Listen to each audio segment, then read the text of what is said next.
Welcome to There Is a Method to the Madness. My name is Rob Maxwell, and I'm an exercise physiologist and personal trainer. I am the owner of Maxwell's fitness programs, and I've been in business since 1994. The purpose of this podcast is to get to the real deal of what really works, and most importantly, why things work. Hence the name, There Is a Method to the Madness. Before I get to today's show, I want to thank Jonathan and Lynn Gilden of the Gilden Group at Realty Pros. They are committed to providing the highest level of customer service in home sales. Why don't you give them a shout and figure out what your home is worth? 386-451-2412. When do you get your best ideas to do things? Is it when you're driving down the road, in the shower, working out, doing cardio, doing strength training? For me, it's really all those things, but predominantly a lot of times it's working out, at least for the ideas for the podcast, which makes total sense considering it is a health and fitness podcast. So this morning I was doing some glute bridges at the end of my leg workout. And for those that don't know, glute bridges can be done in a lot of different ways. And back in the old days, we just simply called them bridges, and they were a big part of physical therapy, especially for back issues. They're part of the famous McKenzie back program, which is actually a very good physical therapy program for lower back injuries. But anyway, an old-fashioned bridge was you're laying on your back and you bend your knees and you push up through your heels and you lift basically your waist up and your hips up, and you are supposed to come to about 90 degrees, and then you lower back down. So that's a basic bridge. It's really the same thing as when you call it a glute bridge, but a glute bridge maybe put a little bit more emphasis on the glutes versus the lower back, and typically you're going to suspend your shoulders, your scapula area across padding. There's special bench they make for it that's soft that I actually have, not because I think you need a special bench for a glute bridge, but because it's simply comfortable on the shoulders and can be used for many other things, dumbbell rows, flies. It's just a very good bench to have. But anyway, a lot of times you'll see people doing glute bridges suspended like that. And the heels are going to be underneath, as I said, and you're going to dip your hips down and then come up to roughly parallel. So your midline of your body from your sternum through your hips are going to be parallel to the floor. So that's kind of what we would call a glute bridge. Good exercise. There's a lot of different body exercises, body weight exercises you can do for the core, and essentially that is still part of your core. Yes, you emphasize your glutes a little bit, but it's mostly a core exercise. It's a good exercise. A bridge is a good exercise. There's a lot of good things to do with the using your body alone. But, I do mine at the end of a workout. I typically do like a set of single leg on each side, meaning I suspend one leg up in the air, the other leg does the work, then I switch and I do the other side, and then I'll typically do a bilateral, meaning both legs, or sometimes I reverse it and do a bilateral, and then an isolateral. What I don't really do with a glute bridge, and that's the whole point of this, because as I said, where I get my ideas often for the podcast is while I'm working out or a discussion with a client regarding food, sometimes on the internet, whatever. Somebody might ask me questions, but that's where I usually get my inspiration. And I was talking to Ellen as we're working out. I said, sometimes people go to the gym and they're all or nothing. And I think of the people that I see on social media oftentimes doing glute bridges with just a ton of weight. It's become one of the things that you see now in the last 5 years, maybe 10, that you wouldn't have seen 30 years ago. I mean, naturally, there wasn't social media 30 years ago. So you weren't seeing vines and videos and all those types of things on the internet because it didn't exist. But you wouldn't have seen people like overloading those types of exercises back then either. It just really wasn't done. If you were doing any semblance of a bridge exercise, it was typically either, well, I don't know any scenario other than it was prescribed by a physical therapist or your physician or somebody for your lower back pain or to strengthen your back. I mean, it wasn't necessarily a gym exercise. So, you're not going to see people overloading with like tons of weight on a glute bridge exercise back then. Now you do. You could say, well, we've evolved, we've learned more, but that's really not true. Sure, we've learned some things, we've evolved, but in this area, like this is not what I would call evolution because we don't have to overload everything. I mean, I know that sounds terrible. Maybe it even sounds contradictory because hell, one of my rules or commandments is overload. Yes, overload principle is critical. But too often people go to the gym or just people are, and I'm guilty of this. I can be very black or white. And I have to always challenge myself and get back to what is real and what is true. But not everything is black and white, of course. Most of life is gray. And when it comes to the principles of strength training, overload is a huge foundationary principle. There's no question about it.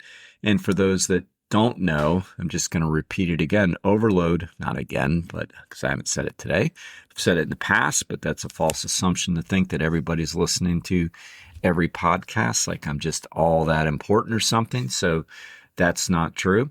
Overload is simply stressing the body more than it's been stressed in the past. So if you used to use if you've used 100 pounds on a chest press, then overload would be going to 105 pounds on the chest press. Or if you were doing 10 reps at that weight, then overload would be doing 12 reps at that weight. So yes, overload makes us stronger.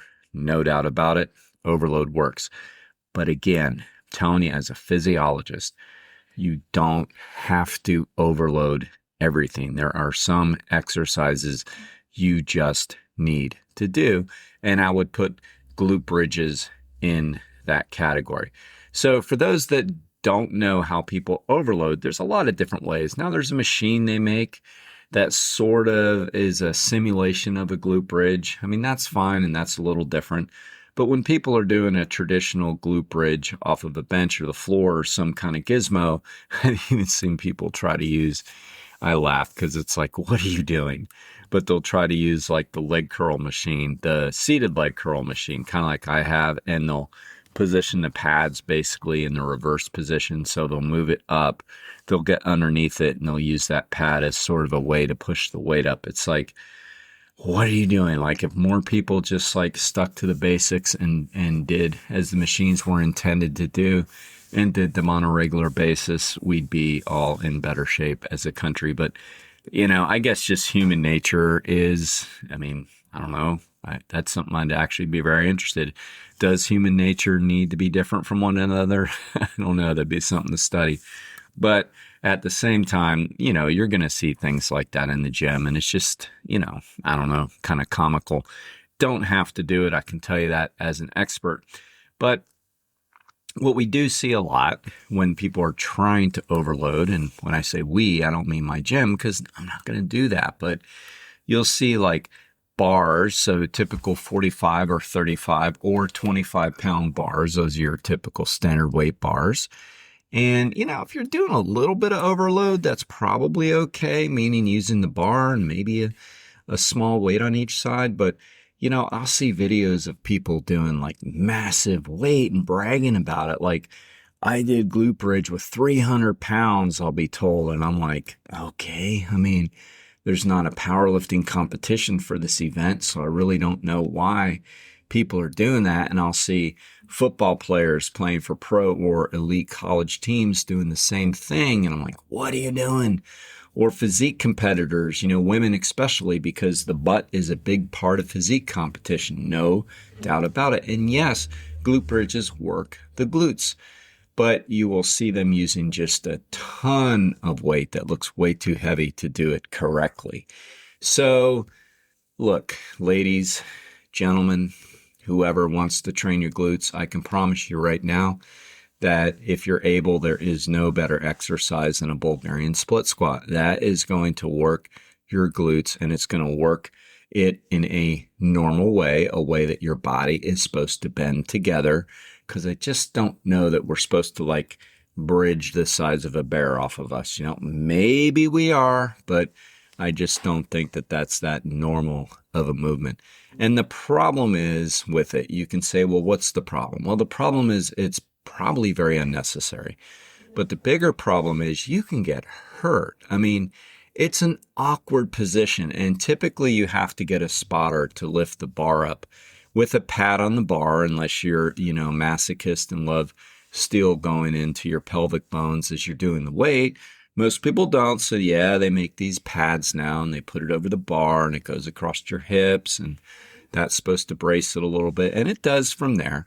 But now the bar's wobbly, and your spotter's got to stand there, and they're standing over you awkwardly as you're hip thrusting. I mean, you can imagine the videos and memes that go around about that one, and just probably very unnecessary, and you could hurt your lower back, and that's the biggest issue when we start thinking we need to overload everything. And when we start overloading exercises that for the most part are just supposed to be completed. So I used the glute bridge as an example, but there are other examples. We don't have to overload everything to get results. Some exercises are just meant to do, and that is okay.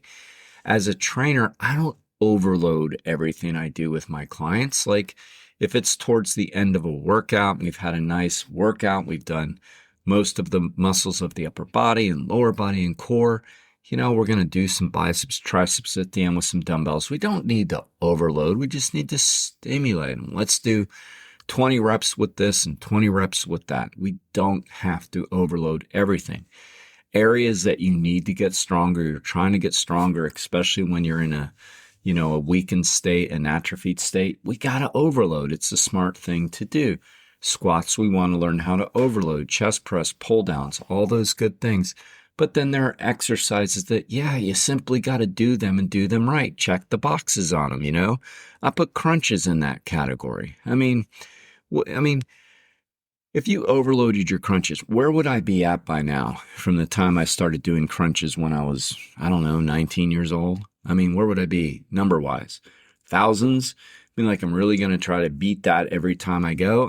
That would be ridiculous. How many sets would I have to break that into? And then I'm adding weight, putting it behind my neck, all these things. It's like, no, let's just, put crunch in that category as well. Let's go to the point where we feel it. Don't necessarily need to overload it. Don't necessarily need to overload glute bridges, hyperextensions, leg raises, frog kicks. A lot of body weight exercises, especially of the core.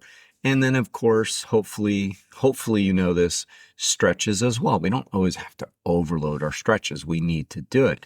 If we follow the model of a stretch, we go to the point of stretch and hold for roughly 10 to 30 seconds. Anywhere in there, studies have shown works really, really well.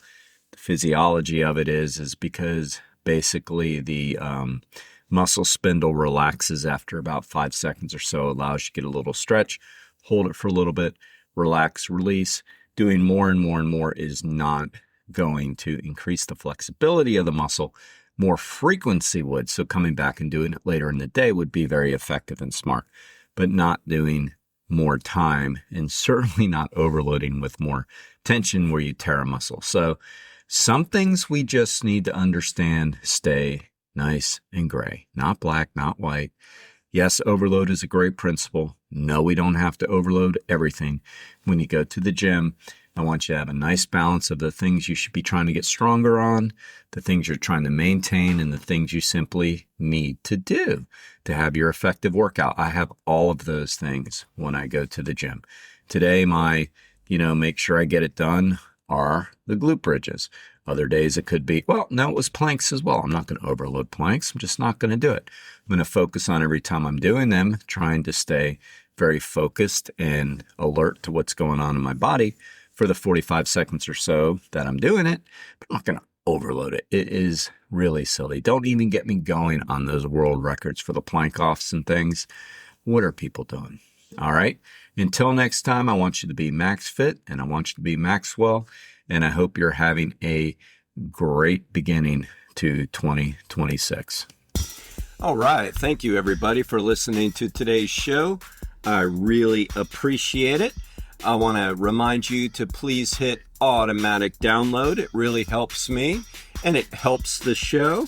And now I'd like to thank Overhead Door of Daytona Beach, the area's premier garage door company. They have the best product and the best service. I personally vouch for Jeff and Zach Hawk, the owners. They are great. They're going to get you exactly what you need. So if you have any garage door needs, give them a shout at 386-222-3165. And now I'm very excited to add another sponsor. ProCharge Liquid Protein Enhancer has joined the team. And let me tell you, they are a great product. I pop one after a workout. Each container has 40 grams of protein, so that's 2 servings. I take 20 grams after I work out. What's really cool about them is it's portable. You can throw them in your suitcase. You don't have to worry about mixing powders and making a mess. At least that's an issue I've had with some of the protein powders through the years. And you know what? They taste really, really good. So you can check them out on my website, fittothemax.net, or you can go right to them at prochargeprotein.com.